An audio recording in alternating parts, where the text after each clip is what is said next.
Introduction to Secure File Sharing in Teams.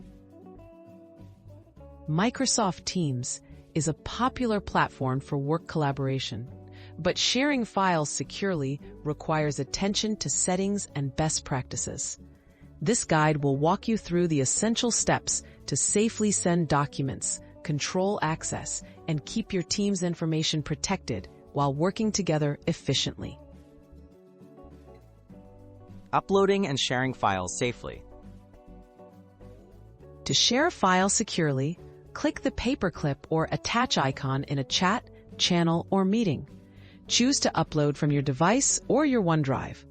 Always make sure you're uploading files to the intended location and avoid sharing sensitive documents in public or unmonitored channels. Setting permissions and access controls.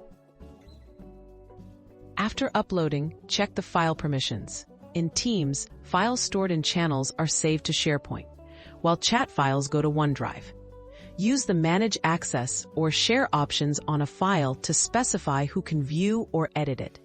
Give only necessary permissions for greater security. Organizing files for efficient collaboration. To keep documents easy to find and secure, organize files into specific channels or folders. Teams lets you create folders in the Files tab. Use clear naming conventions and limit folder access to those who need it. Regularly review and clean up unused or outdated files. Monitoring and maintaining shared files. Periodically check file sharing activity. Teams includes an activity feature to track recent changes and access. Remove users who no longer need access to sensitive documents, and update permissions if team roles change. Practicing these habits helps maintain a secure collaborative environment.